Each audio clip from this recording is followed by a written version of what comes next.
Fala, galerinha do Hora H Esportes, mais uma vez estamos aqui para mais uma live. Hoje a Thalia, o craque aí que jogou fora do país por muitos e muitos anos, um craque que dentro do Brasil foi desconhecido, mas fora fez uma carreira brilhante aí. Daqui a pouco estará presente aí para a gente fazer um bate-papo com ele. É, garotinho, cada dia tá sendo uma, uma pessoa diferente aí, uma pessoa que para contribuir aí com as nossas lives, por enquanto não consegue voltar aí, né, às nossas atividades normais aí, como o Respeita a Minha História, alguns outros, porque tá difícil, hein, galerinha. Puxa vida, ficar em casa tá complicadíssimo. Mas vamos lá. E para você que nos acompanha aí, siga no YouTube aí, ó, Hora H Esportes.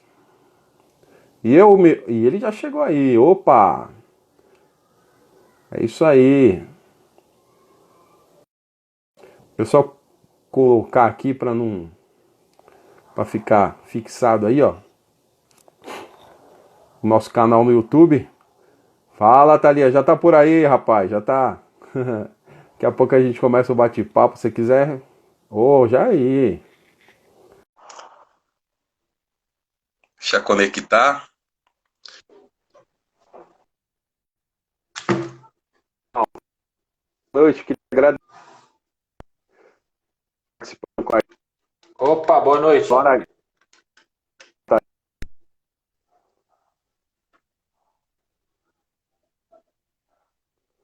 Tá me ouvindo aí, querido? Opa, tudo bem, Haroldo? Tô te escutando agora. Graças a Deus, meu irmão. Tem a gente aí? Conhecia a gente ou foi através do Peu mesmo? Tá dando uma cortada, cara. A internet, né? Não tô conseguindo te ver. Você não tá me vendo? Quer sair e entrar de novo?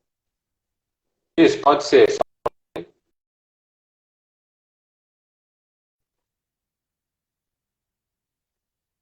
Vai que eu fico no aguardo. Boa noite a Sabrina aí, Sabrina. Abraço. A Thalia já vem aí logo mais. Devido à situação aí da internet, ele deu um chute aí. Marinho tá presente. Aí, grande Marinho. Amanhã é com ele aí, hein? Marinho, da ABB. Já chamei de novo, vamos ver se agora entra.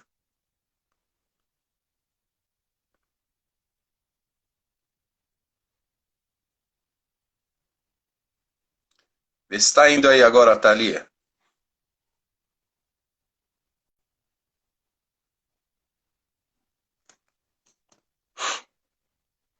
Já chamei a Thalia.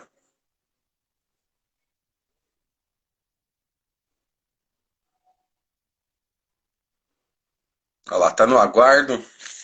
E aí, Marinho, tá preparado para amanhã? Amanhã é contigo, hein, cara?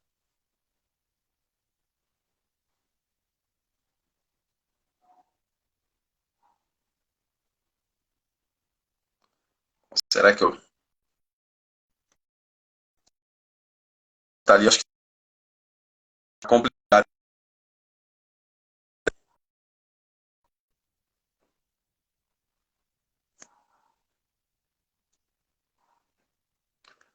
Vamos ver se vai agora.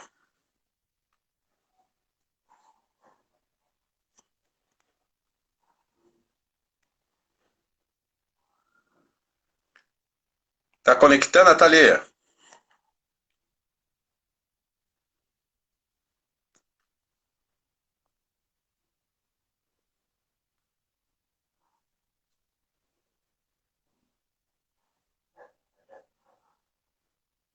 Tá me ouvindo? Então deixa eu te chamar de novo aí pra ver se dá certo. Calma aí. Solicitou? Deixa eu ver aqui então.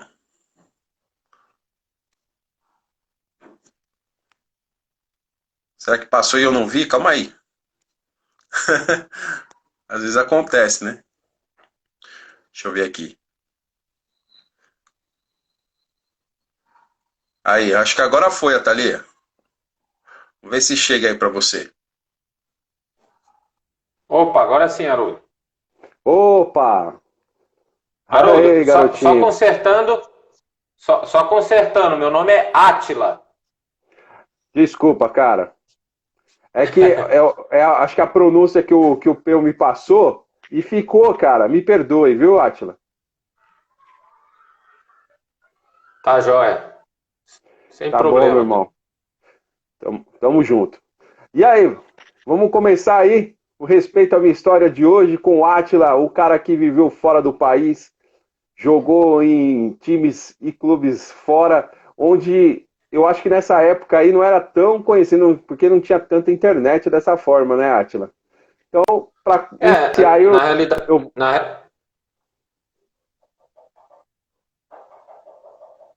pode falar, meu querido. na realidade eu tive na República Dominicana agora ano passado, né? Sim. Vamos lá no início de carreira? Vamos. História Bom, de estar participando. Tô ouvindo. bom, primeiramente, Haroldo, é a oportunidade, viu? Esse espaço que você abre para a gente poder estar participando e estar contando um pouco da nossa carreira.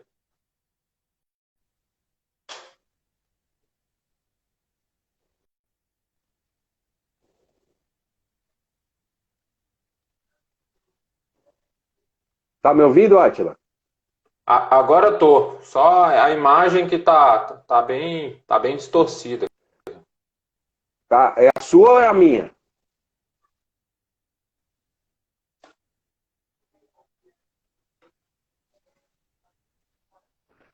A minha imagem, para mim, aparece bem. Vamos ver se a galera, o que, que a galera acha aí. A sua imagem tá legal? Você não tá conseguindo me ver? Eu tô conseguindo te escutar agora, só não tô conseguindo ver. Eita, nós. Você quer tentar entrar, sair e entrar de novo ou toca assim? Não, vamos tocar assim para ver se melhora aí. Mas eu tô achando que isso aí é problema do Instagram, cara, que ele já tá uns dias assim, cara. É? Ó, agora mesmo Caramba, voltou sua imagem normal. que louco, cara.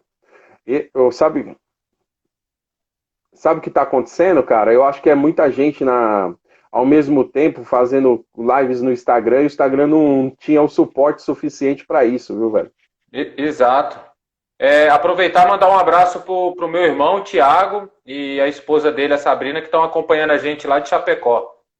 Oh, que maravilha! E aproveitando aí também, mandar um abraço pro Márcio aí que falou que eu tô parecendo um fantasma. O fantasma. Cuidado que o fantasma vai te pegar, hein, Márcio? Vamos lá. Atila, vamos começar do pontapé, igual que faço com todos. Início de carreira, cara, lá quando você era pequeno, desde onde surgiu a ideia de ser jogador de futebol, cara? Bom, primeiro participei com 11 para 12 anos de um peneirão na Lusa, na Portuguesa de Desportos, que eu morava em São Paulo. E logo após minha mãe veio a falecer e eu vim embora para Campinas com meu pai e com meus irmãos. Aí tive algum tempo na base do Guarani e depois fui para Ponte Preta, onde eu fiz o restante da minha base inteira até chegar meu primeiro clube como profissional. Então a base foi toda feita na Ponte Preta. Exato. E lembranças de lá, cara, com quem você chegou a jogar lá na Ponte, com alguém que também se tornou o jogador de futebol ou só você mesmo? Não, tem vamos colocar os nomes aí que é mais conhecido hoje no futebol atual, que é o Roger, o Conceição, que teve na Chapecoense, o Luiz Fabiano, ele estava no sub-20 da Ponte, ele estava jogando uma Taça São Paulo quando eu estava subindo para a equipe juvenil, cheguei a fazer alguns treinos com ele. E eu acho que quem é conhecido bem no local aqui na região é o Roger e o Monga, que depois foi para fora. Puxa, então, a gente até debate várias vezes que Campinas é um celeiro de jogador de futebol, né, cara? Não só a Ponte, o Guarani, mas todo o pessoal que às vezes joga até aí e sai para o mundo afora, né, cara? E isso daí, até brinco em algumas lives que antigamente nos favorecia a rua, que era tudo rua azul, campo beleza para jogar de grama. Então isso você já cria com os desafios da vida para trazer para dentro de campo. Isso provavelmente aconteceu contigo, né, cara? Não, bastante, cara. A gente vem de uma época onde eu treinava na ponte, mas os tempos livres brincava na rua.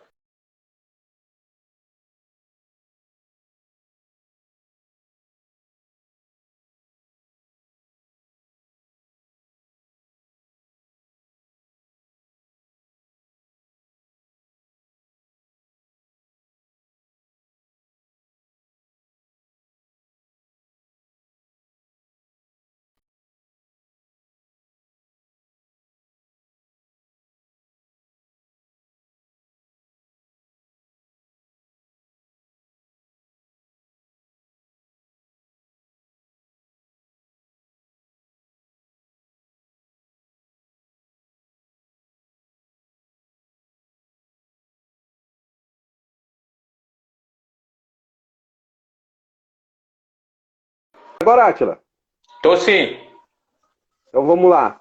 Desculpa aí, querido, você parou na hora que nós vivíamos numa época onde era muita dificuldades, campos de terra. exatamente. Estrutura para treino não é as mesmas de hoje. Acompanhamento de um atleta. Hoje o atleta está com 14 anos, ele tem um puta de um acompanhamento, né? Além de empresário, representante, é psicólogo e essas coisas tudo. E a época que eu vim aí não tinha nada disso, não. O maior aprendizado nosso era na rua, nos campinhos de terra. E assim ia, era tudo na luta, cara. Sim. Você chegou a jogar futsal? Joguei futsal na ponte também. Teve uma época, o meu último ano infantil lá, eu joguei. Tem um campeonato aqui que chama Olimpesec, que é uma associação dos clubes de Campinas e região. Então tinha da modalidade futsal, society, que não tinha nem. Na realidade, o society, o futsal, no caso, não era nem sintético, a maioria dos campos ainda era terra. E o campo. Eu tenho até hoje até as premiação, nós foi terceiro colocado no futsal, segundo segundo colocado no futsal e campeão no campo. Puxa vida. E daí do futsal, até onde que você chegou a jogar futsal e escolheu para ir para o campo? Você lembra disso aí? Qual O, foi a o, hora fut- que virou a chave? o futsal mesmo, a gente jogava muito em São Paulo, aí na capital, mas era mais uma coisa recreativa, não era nada sério. E quando eu vim aqui para Campinas, eu acabei jogando esses campeonatos de futsal com a Ponte Preta, mas eu já treinava campo, já fazia os treinamentos em campo. Então não teve aquele processo, saiu do futsal, depois foi pro futebol. Eu já vinha treinando já em campo já. Entendi. Não, é que um tempo atrás eu estava conversando com o Zé Elias. O Zé Elias comentou que jogou até um dia antes de ser profissional, cara, porque o futsal antigamente pagava mais que o campo, né? E Exatamente. Ó, aí, o Márcio que tá aí, ele tá comentando aqui, campo de areia na Lusa.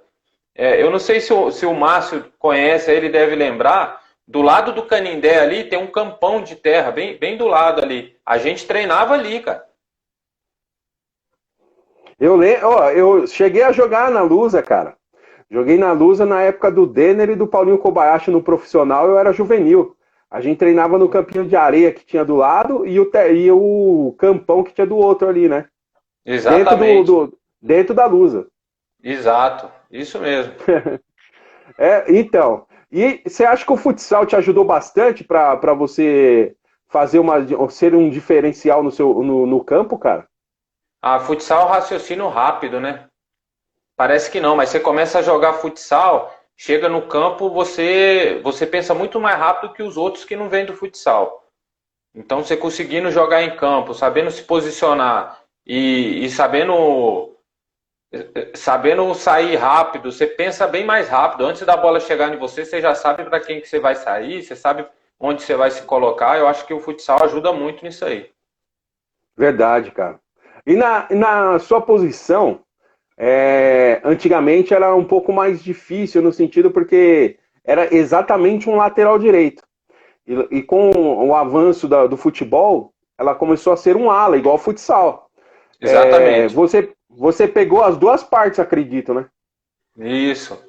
Eu peguei uma parte onde era mais aquele lateral defensivo, que ia só na boa, e peguei uma época que tem alguns colegas que falam que eu sou um ala, porque eu peguei um treinador logo, eu fui por empréstimo capivariano, e o treinador gostava muito que a gente estivesse sempre à frente. Então acabava o treino, ele ficava o quê? Eu acho que dava umas 200 idas na linha de fundo e fazendo cruzamento, para aprimorar isso aí. E jogava muito no 3-5-2, então era quase que um ponta. Sim.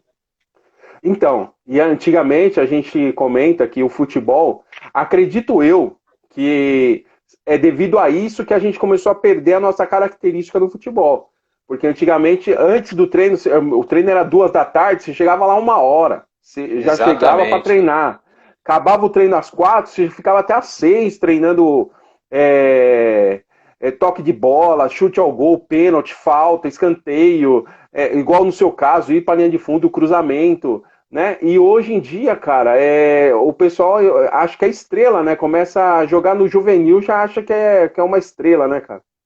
Exatamente, Haroldo. Eu acho que o pessoal que está online aí vai concordar comigo. Hoje a maioria dos laterais, ou ele é um bom marcador, ou ele ataca muito, mas ele não tem a qualidade do passe. Ele chega na linha de fundo, ele não sabe dar o passe. Ele simplesmente joga para a área quando não erra, né? Verdade. A sua maior característica era o cruzamento ou tinha bater uma falta, algum pênalti, alguma coisa nesse sentido? Eu sempre, todos os clubes que eu passei, eu tive a oportunidade de bater pênalti, falta, mas a especialidade minha mesmo, até o pessoal aqui na região me conhece muito, eles chamam, até brincam comigo aqui, fala, pô, tu é o rei do arco, cara. Porque já teve campeonato aqui do cara ser artilheiro e mais da metade das assistências foi tudo cruzamento meu. Puxa, que bacana, cara. É o antigo Cafu. Cara, Né? poxa, eu quando o pessoal, o Peu tá aí, ó, um abraço pro Ô, Peu. Peu. Abraço, Peu. Ele conhece o pessoal da região aqui. Se fizer uma pesquisa aqui, principalmente aqui na cidade de Hortolândia, região de Campinas aqui, se falar meu nome, acho que o pessoal pode falar bem disso aí, dessa minha característica. Bom, para dar o outro pontapé inicial, o Peu já colocou aqui, ó, que você dá resenha. Então depois vai ter uma resenha. Eu quero saber de algumas resenhas aí, cara. Opa! Bom, da onde surgiu a inspiração aí, cara? Se tinha algum ídolo na época que você falou, cara, eu vou me espelhar nesse cara e vou seguir a linha desse ídolo? Cara, eu na minha época tava bem na ascensão ali logo depois do Jorginho, veio o Cafu, Roberto Carlos, então foram uns caras que inspirou a gente, cara. O próprio Zé Roberto também, Leonardo, que jogavam na posição, tanto na lateral direita ou na esquerda, foram os caras que me inspiraram aí, principalmente na posição onde eu jogo.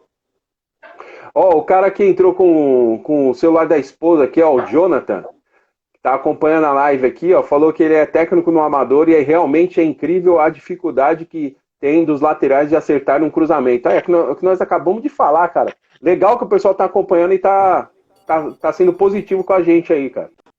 Exatamente. A dificuldade era tremenda. Exatamente. O que acontece?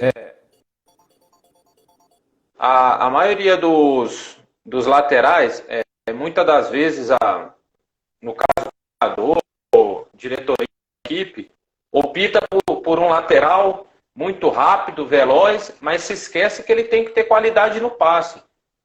Porque o que adianta o cara chegar na linha de fundo sem a qualidade para colocar a bola para os atacantes, ele não vai produzir, ele simplesmente vai ter mais um em campo.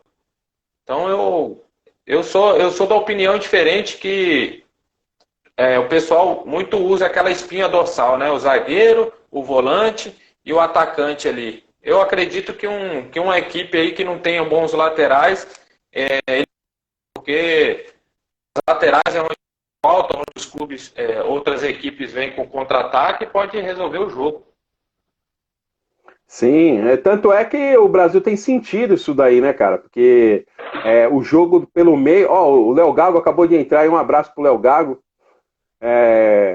Tem a dificuldade pelo meio porque fica muito congestionado o meio. Então, uma das forças antigamente eram as laterais e isso está sendo quebrado. Tanto é que o lateral está inventando hoje de ser meia, cara. Não tem uma lógica com Exatamente, cara. isso. Não tem, não tem lógica. E pensando nessa. Quem foi o cara que você marcou que você, cara, puxa, esse cara me deu trabalho, velho? Qual foi o maior cara que te deu trabalho na lateral, cara? Cara, o maior cara que me deu maior trabalho, porque assim, a gente pegou uma época que tinha, hoje é chamado dos extremos, né? Mas tinham Aham. aqueles atacantes que jogavam pelas pontas. Isso, que Então era o ponto tinha, esquerda, ponta direita. eu vou falar na época da base. Tinha um garoto que jogava no Guarani, cara. Teve um derby que a gente jogou. Eu não me lembro o nome dele, mas talvez até o Léo Gago que tá aí, talvez deva ter conhecido ou lembra dele. Que era um tal de tiozinho, chamavam ele. Ele era baixinho, cara, muito rápido. Aquele cara era chato de marcar ele. Porque ele tanto ia para a linha de fundo ou cortava para dentro e é um cara que dá dificuldade pro lateral, cara. Imagino, passava sufoco. E qual foi o melhor técnico que você pegou aí, que nessa época você falou, cara, esse técnico aí me ajudou bastante? Porque às vezes o técnico te olha, mesmo na sua posição, e consegue, às vezes, te abrir horizontes de outras situações de jogo que você pode jogar em outra posição, né, cara? Exatamente. Eu vou dar dois nomes aqui que porque teve essa parte de treinador, eu acredito que teve uma grande mudança no futebol brasileiro. Porque os treinadores de hoje estudam mais, têm entendimento mais da parte técnica e isso. O meu primeiro clube profissional, que foi no Paraná, eu tenho como referência o professor Gilmar, que ele me ensinou muito e o tipo de jogo dele exigia muito do lateral.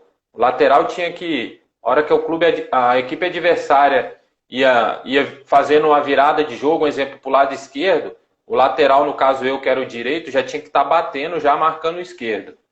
E o treinador, o último que eu trabalhei agora, é o professor Edson, que teve até na China agora, ele está em São Paulo, está esperando acabar essa fase aí para ele estar voltando de lá.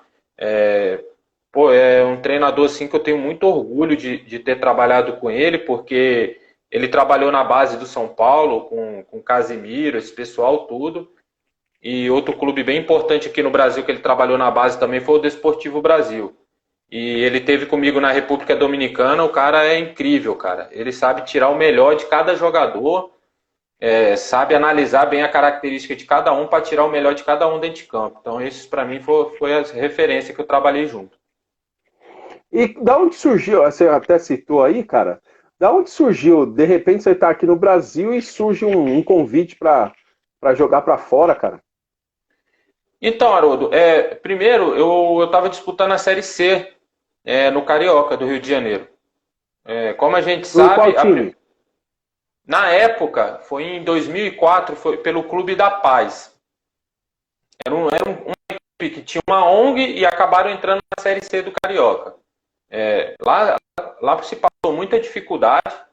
Para você ter noção, na época que eu fui para lá, a equipe não tinha alojamento.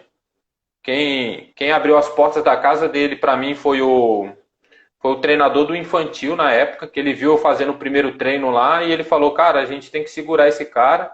E sem ele me conhecer, ele abriu as portas da casa dele e eu fiquei lá. E depois de um jogo na Vila Militar do Rio de Janeiro, quem foi ver a gente jogar lá foi o treinador da Noruega, da época, acho que da seleção, acho que eles jogaram a Copa de 94.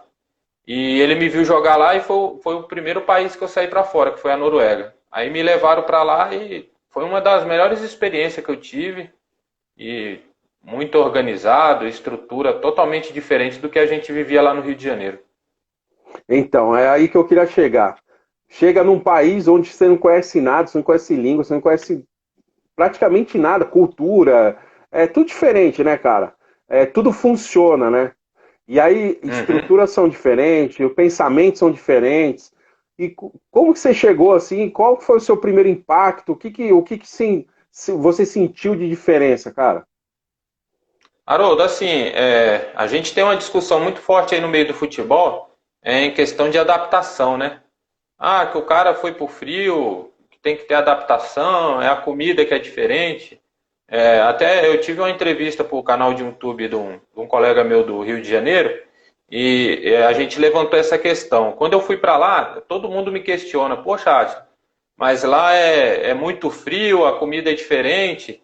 Eu costumo dizer, cara, que minha adaptação foi de chegar e de imediato, porque o que acontece? Eu estava numa situação muito precária no Rio, cara, onde se comia mal, muito calor, andava muito para ir para treino. A dificuldade, sem imaginar a dificuldade que um atleta talvez não tenha que ter, eu tive.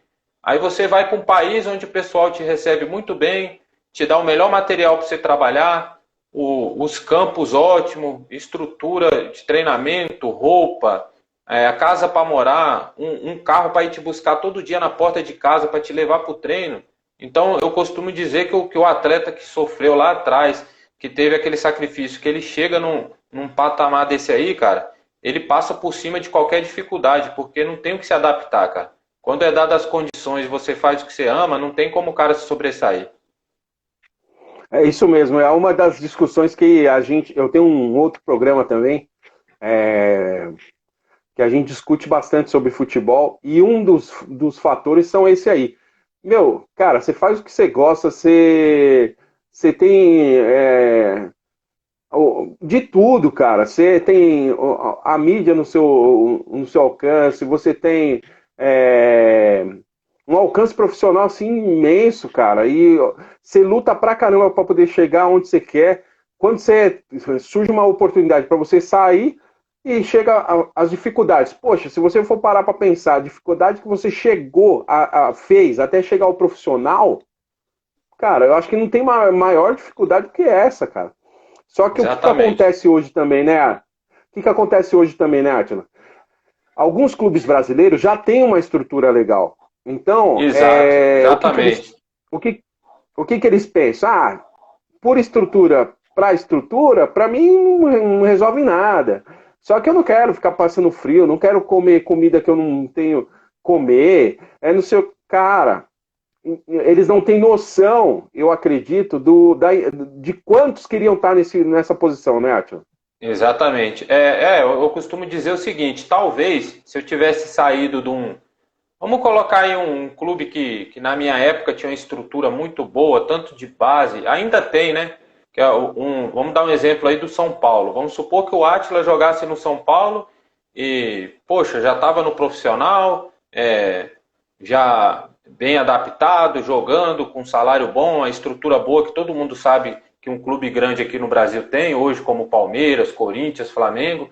E aí você vai para um país desse, talvez eu pensaria diferente por estar numa estrutura boa e estar indo, um exemplo, passar frio. Mas no meu caso, como eu vim já direto de uma situação muito precária, e quando eu vi aquilo, cara, eu lembro que, como foi minha primeira ida para fora do Brasil, para a Europa, foi a primeira vez que eu coloquei uma chuteira de primeira linha no meu pé. Aquilo para mim foi fantástico, cara. Quando o cara me deu aquela chuteira, eu falei, pô, cara, eu tenho que corresponder aqui dentro de campo, que senão. Então, acho que é isso aí a diferença.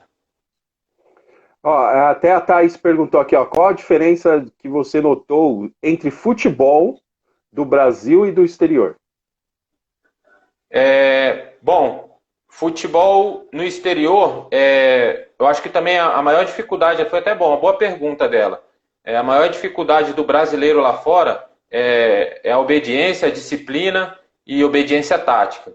Se você não tiver disciplina e obediência tática, você não joga lá fora na Europa ou que seja outros países agora. Se o atleta não tiver uma obediência tática, ele não joga. Não basta ter somente talento. Se ele não tiver ali a disciplina no treinamento, o empenho da parte física e ter a disciplina tática, jogar o que o treinador, no caso que tiver no clube pedir, ele não joga.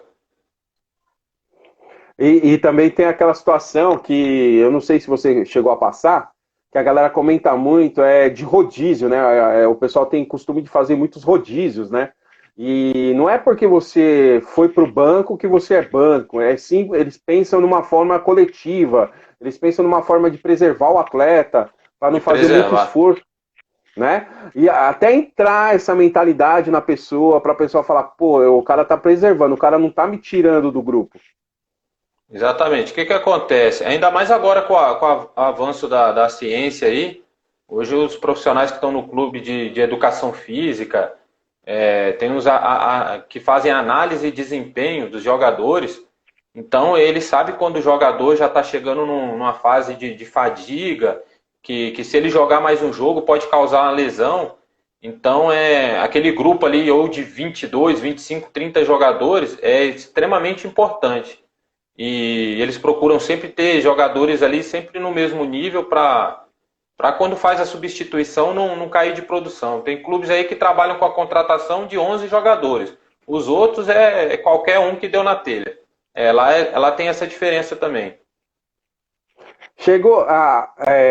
Normalmente o pessoal comenta que o contato físico, igual que tem aqui no Brasil, no sentido de afetividade, não é muito, muito lá fora, né? Mas você chegou a fazer uma parceria grande com alguns atletas lá de fora, ô Átila? Ô, Haroldo, eu costumo dizer, cara, eu tenho, tirando a Noruega por causa do idioma, que é bem complicado, e minha passagem lá não foi tão longa como os outros lugares, tirando a Noruega, todos os outros países que eu passei, eu tenho contato com os atletas que eu costumo dizer que não são meus irmãos de sangue. Que foi uma outra família que eu fiz lá fora, cara. E que até hoje a gente tem contato. Agora há pouco mesmo estava entrando em online aqui o Caquim, que é lá da República Dominicana. Estava olhando a live aí, não sei se ele está aí ainda. Então o pessoal sempre me acompanha, cara. E isso é satisfatório. É sinal que a gente foi para lá e fez um bom trabalho. Sim. O Black da Ju aqui, ó, É minha comentou. noiva.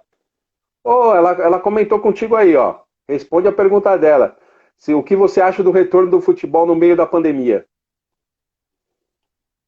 Cara, eu sinceramente eu acho meio arriscado, cara. Tem que ser uma coisa muito bem manejada aí, né, pelos responsáveis para cuidarem da parte da vida, né, dos jogadores e familiares, cara, porque esse jogador ele vai ter que sair para ir para o treino, para ir para trabalhar, igual o outro qualquer, mas eu acho que tem que ser bem elaborado isso aí. Eu acredito que a gente ainda, os clubes mais tops, mas a grande maioria não tem estrutura para fazer isso não. Isso é minha opinião. Eu acho que deveriam, no caso Brasil, a gente deveria aguardar. Também estou com a sua opinião, cara, porque hoje não pensa só em coisas financeiras, né, cara? A, o primeiro país a voltar, um dos primeiros, foi a Alemanha. Mas por quê? Porque quando surgiu as coisas na China, a Alemanha já se precaviu, já parou com tudo, a ministra fez parar com tudo. Então, tipo, um mês antes de chegar lá. Então, entendeu? O Brasil foi quando chegou. É outra situação, envolve outras coisas. Lá eles têm uma puta estrutura, tanto é que voltou os treinos separados. Eles têm um outro esquema. O Brasil quer copiar, às vezes, as coisas de fora, sem ter a noção e a estrutura que eles têm lá fora, né, cara? O pensamento, igual você estava falando, como tudo é diferente. É o planejamento, né? Aqui a gente comenta muito, desde a base até o atleta chegar no profissional. Dá para contar os clubes, dá para contar nos dedos os clubes que fazem a coisa da maneira correta. Porque tem que haver planejamento, tem que ser feito um bom trabalho.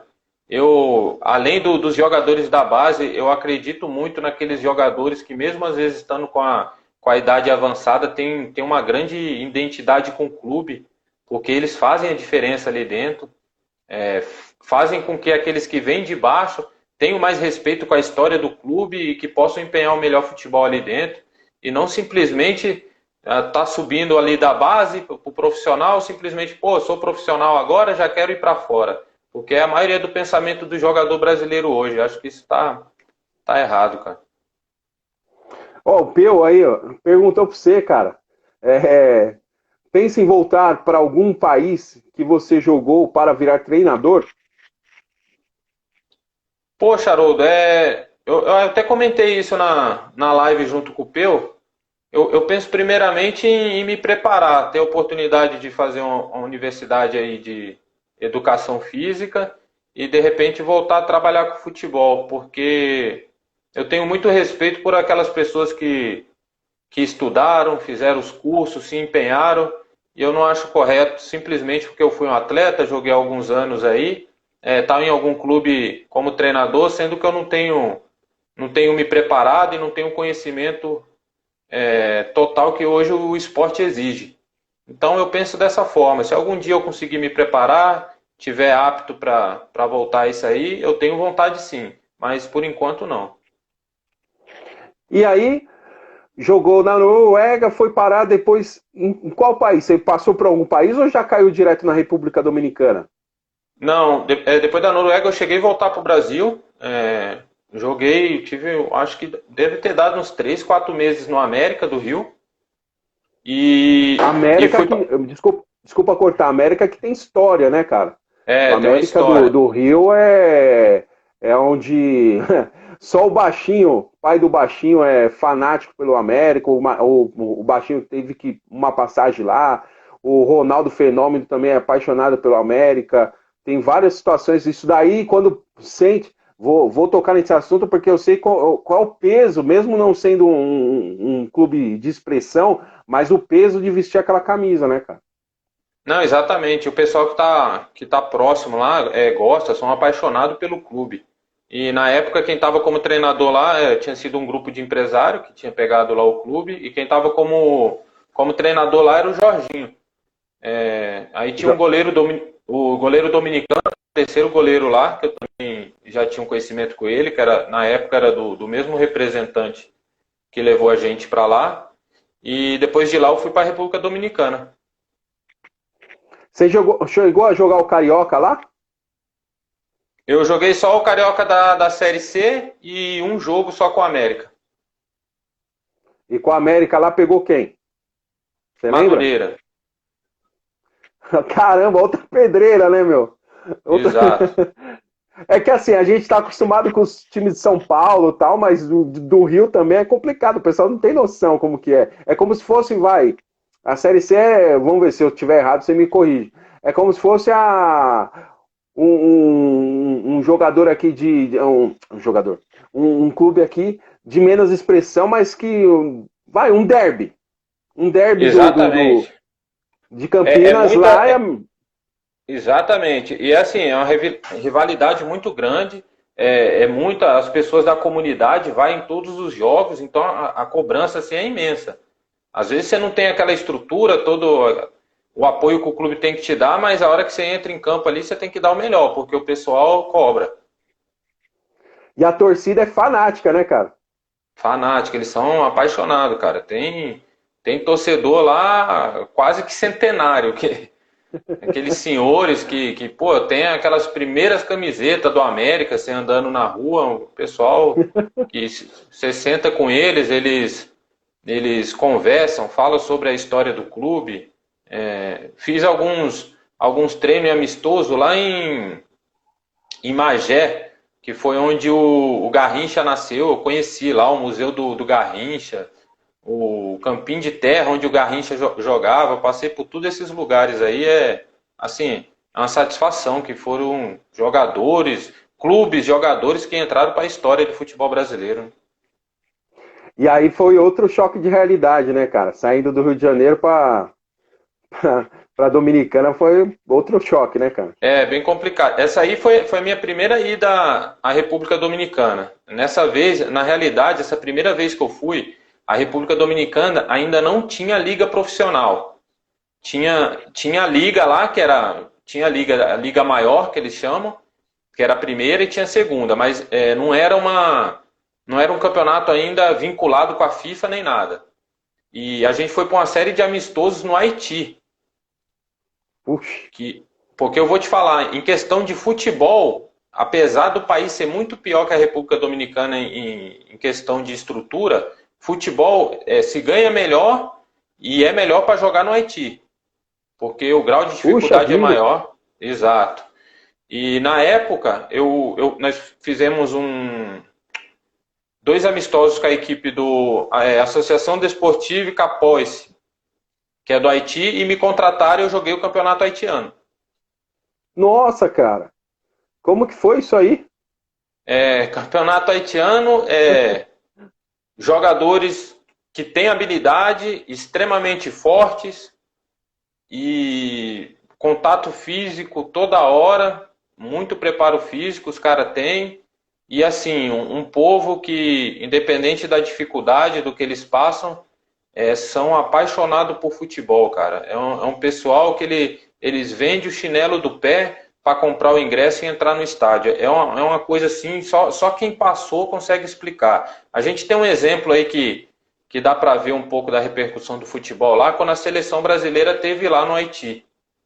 Que foi uma loucura, que os jogadores tiveram que ir de tanque de guerra. E sim, tanto é que o Ronaldo comenta o fenômeno. Eu vou mandar um abraço aí pro Edi aí, meu parceirão aí, que nos ajuda. Ele tem uma loja de celular que ajuda pra caramba aí. O Renato também que entrou aí na live.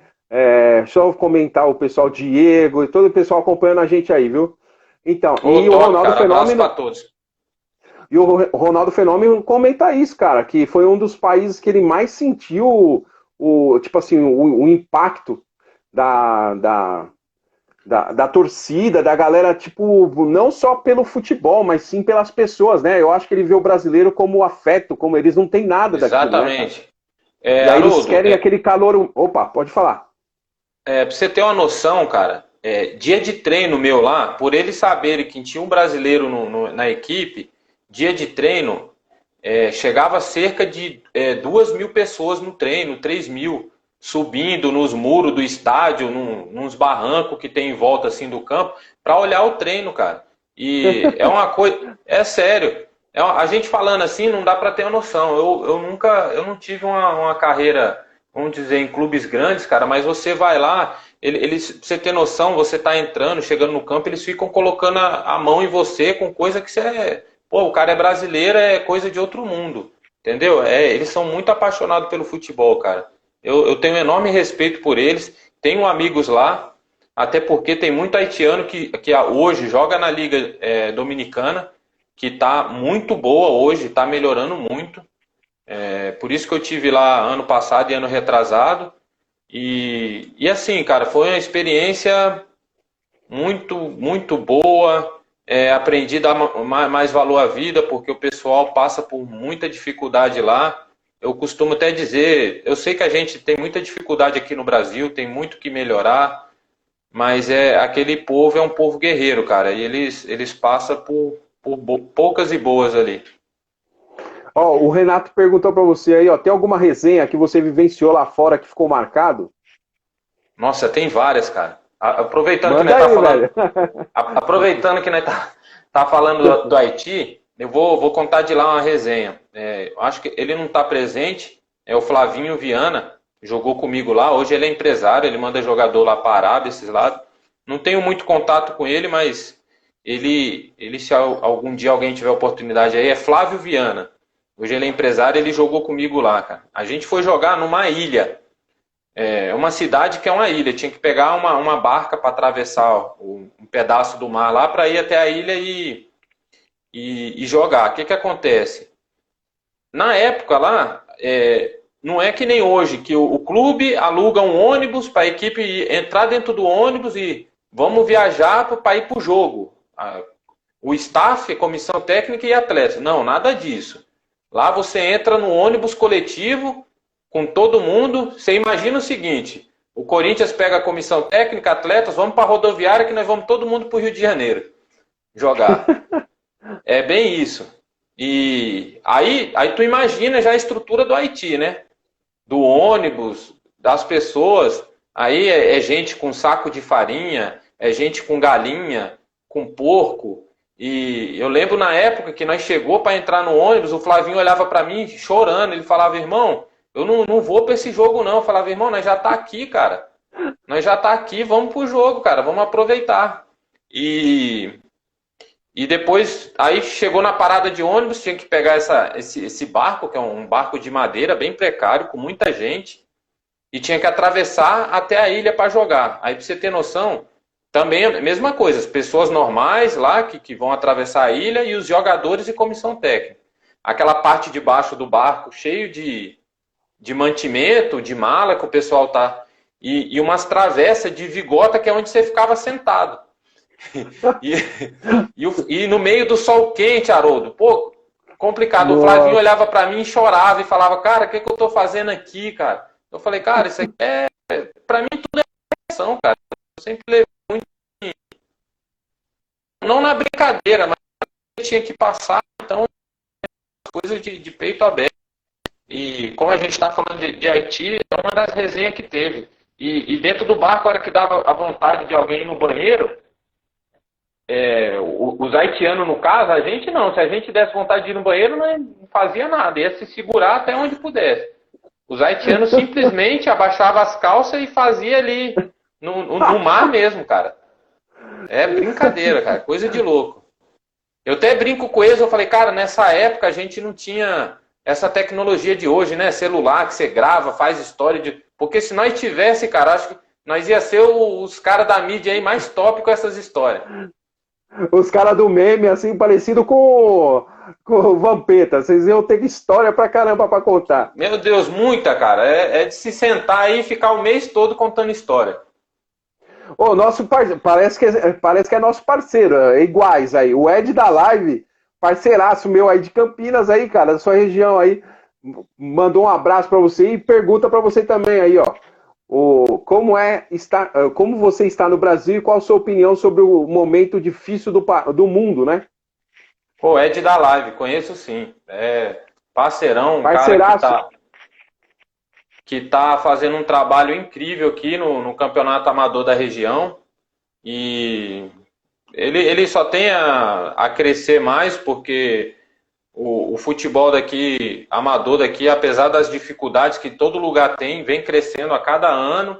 E ele chegou para somar e ajudar mais o pessoal a divulgar o futebol daqui. Que eu costumo dizer que futebol amador daqui tem muito campeonato profissional aí no Brasil que não chega aos pés. Bom, no início, desculpa aí cortando, no início a gente até comentou que Campinas é um celeiro, né, cara? Então, campeonato de vários aí, e ele tá me devendo uma live aí, nós vamos fazer uma live, esse cara é da resenha, cara, esse Ed da live é figuraça, é parceiraço meu, nós fera. vamos fazer essa resenha, se der semana que vem, responde ele aí. Bom, só repete a pergunta pra mim, Haroldo. O que você está fazendo atualmente no Brasil e o que você acha do momento difícil que nós estamos passando aí no mundo? Ele é de Hortolândia, o Ed da Live. Sim, eu conheço o Ed. Bom, eu estou em casa, tenho outra profissão, mas estou parado por causa dessa situação, não tenho serviço nenhum. Vou ser sincero, tem muitos amigos, parceiros me ajudando. Eu e minha esposa desde a época da Páscoa estamos fazendo chocolate, essas lembrancinhas de presente em casa aí para pessoal que tem interesse em comprar. É o que está ajudando a gente nas despesas. E tem mais um pessoal que sempre me ajuda. E essa situação, apesar de ser uma situação muito ruim, eu acredito que é uma situação de reflexão para todos nós, para valorizar realmente quem está do seu lado todo dia, porque é uma situação que está obrigando todo mundo a ficar em casa toda hora, e eu acho que é nessas horas que você acaba percebendo quem é que está do seu lado mesmo, tanto nas horas da dificuldade quanto na hora das coisas boas. E o que nos resta, cara, eu sou cristão, o que nos resta é entregar nas mãos de Deus, que Ele sabe o que está fazendo, e independente dessa situação, se fosse boa ou como está sendo ruim agora, pô, por ter muita gente aí que veio a falecer por causa disso, tem família sofrendo, mas a gente se apegar mais com Deus, cara, e enfrentar isso aí que logo, logo vai passar. É essa a minha opinião. É verdade, cara, porque a situação pegou não só no esporte, como diversas profissões e outras coisas. Ô, tamo junto, Ed, olha lá. Hora H, estamos juntos. Ô, meu irmão, quero você na live semana que vem, hein? E, olha lá, o Marcel pergunta também, é isso aí, não temos saídas, mas vamos deixar tudo na mão de Deus. Marcel também, falando da sua questão também aí, o que você respondeu. O Leandro Galera também entrou, um maior par de galera aí entrando aí, viu? Nossa, que legal, cara. O Atila, viu, Agora que eu tô vendo aqui bastante gente aqui, cara, fazendo pergunta, pô, fico feliz demais, cara, com isso. Vamos, porque logo mais o Instagram faz a gente cair, né, cara? Porque exatamente. Uma hora ele derruba, falta 10 minutos. Dentro desses 10 minutos, vamos tentar finalizar em alto astral, igual você comentou. Tem mais alguma resenha aí que você passou aí que você falou, vamos cara, lá. Que resenha. Ou uma quebrada, pra quem não lembra, não sabe o linguajar do futebol, quebrada quer dizer alguma besteira que você fez, né? Você ou seu companheiro. Teve uma quebrada lá na Noruega, cara. Na Noruega foi bem complicado.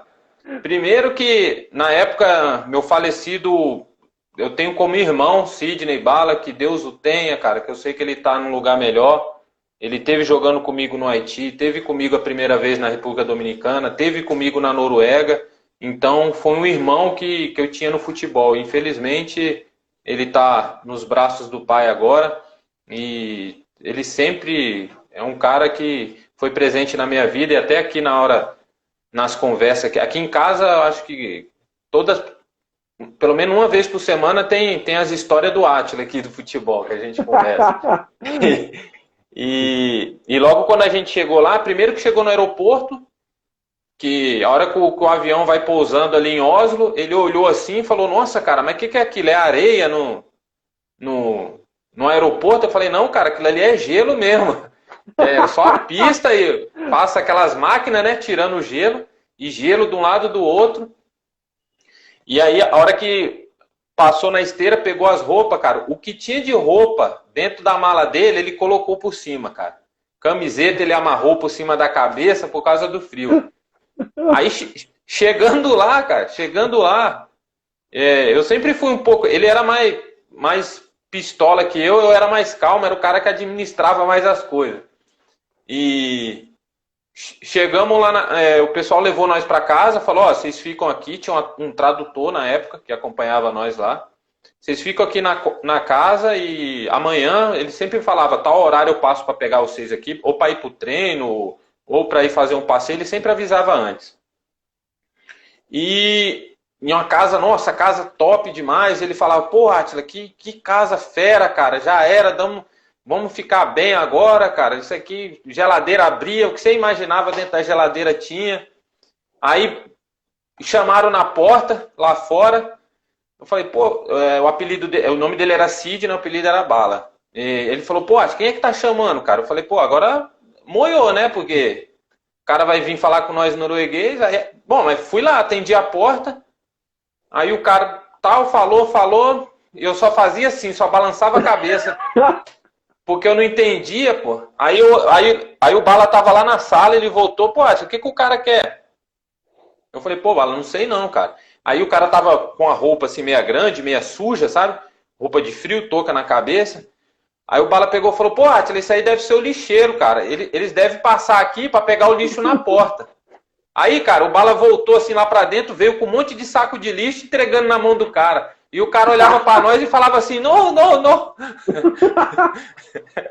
Aí chamou uma vizinha lá, aí a vizinha depois veio lá e explicou que ele tinha que subir lá, que estava liberado. Era o cara que veio para mexer numa parte elétrica da casa, cara. E a gente achando que o cara era no lixeiro. Cara, depois nós dava muita risada disso aí. Imagina, velho, coitado do cara, você imagina o cara falando, por que esses caras estão me dando lixo, cara? Eu não quero... Nossa, é umas situações, cara, que... O Leandro Galera aí, ó, pergunta, você pensa em treinar algum clube no futuro? Pô, como eu falei aí, né, antes, A Deus pertence, né? Se eu tiver a oportunidade, eu tenho vontade, já estou pensando nisso, tô vendo as possibilidades de fazer uma faculdade de educação física aí. Eu tenho alguns cursos que eu fiz pelo Sindicato de São Paulo. Tem até que parabenizar eles, cara, que eles fazem uns cursos online para os atletas aí que param de jogar. É bem interessante, cara. Quem joga uns cursos gratuitos online, eles dão certificado. É bem legal, mas eu acredito que logo, logo aí, se Deus me abençoando, eu fazendo uma educação física aí, talvez eu venha trabalhar com futebol sim. O Ed da Live fez duas perguntas, vamos encerrar com essas duas perguntas e depois finalizar o programa, tá bom? O Ed da Beleza. Live perguntou para mim o que eu acho aí da situação que está vivendo, né, no Brasil, no mundo aí. Ed, é uma situação bem complicada, porque o Brasil não tinha estrutura tanto no esporte, não tinha estrutura, principalmente no futebol, que vive de renda de jogos, vive de vender objetos de loja, vender ingressos de shows, de uma par de coisa, e não está tendo.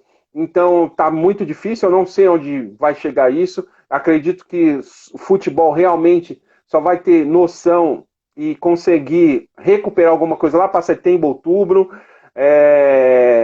E para você, Átila, ele pergunta, deixa eu voltar aqui, que eu esqueci qual é a pergunta dele aqui. Deixa eu voltar aqui, eu já te falo qual que é a pergunta do Ed para você. Deixa eu voltar aqui. Subiu muito. Aqui. Átila, quem é seu ídolo no futebol? No futebol, cara, assim, eu não tenho um específico não, cara. Tem vários caras aí que eu admiro. Eu vou te falar um cara aqui que o pessoal até faz bastante meme com ele, e como eu vivi uma situação, eu acho que parecida com a dele, o pessoal vai até falar, poxa, cara, esse cara é diferente, o nome que eu vou falar aqui. Porque eu vivi agora nos últimos anos uma situação que todo mundo me falava que, a grande maioria falava que não era possível jogar mais, porque estava velho, a idade não dava, e de certa forma é tanto comentário negativo que a gente acaba às vezes até desacreditando que é possível. E eu posso dizer hoje que é possível sim, quando se quer, quando você tem fé, é possível sim. E um dos caras aí que é meu ídolo, que eu vi jogar até a idade aí em alto nível, é Paulo Baez e é Roberto, cara. Nossa, duas referências monstras. Átila, queria te agradecer, cara, pela presença aí, por seu tempo aí conosco, pelas resenhas, por contar um pouco dos países que você viveu. Muito obrigado. Obrigado a galera da live aí que entrou falando e dando a moral. Muito obrigado, galera. Átila, vou te dar a oportunidade de agradecer aí e eu vou fazer 5 perguntas que eu faço no final e que é 5 palavras. O que vier na sua cabeça você responde, beleza? Antes disso, você pode Beleza. agradecer a galera. Bom, primeiro agradecer a rapaziada pela presença na live aí. Haroldo, obrigado pela oportunidade, cara. Isso é muito gratificante, porque além da gente ter jogado futebol e ainda joga, a gente ser reconhecido e as pessoas saber por onde a gente passou, que não foi nada fácil e teve dificuldade. Então eu acho que isso é extremamente importante para a nossa vida, tá passando para as pessoas. E eu só tenho que agradecer, cara, pela oportunidade e que pode contar com a gente aí. Tem mais atletas aí que a hora que vocês quiserem fazer essas lives aí, tá disponível, a gente passa contato, são tudo pessoal que está nessa luta aí. Realmente só agradecer e que Deus abençoe todos que participaram da live aí.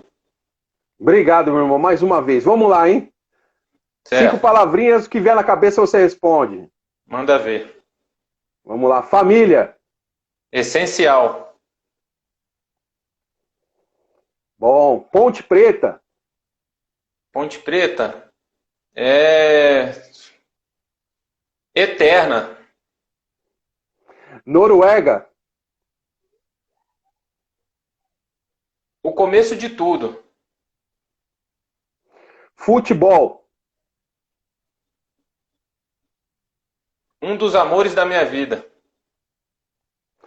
Ser técnico será? Está na mãos de Deus. Boa, obrigado, meu irmão. Saiu bem da saia justa, hein? Não,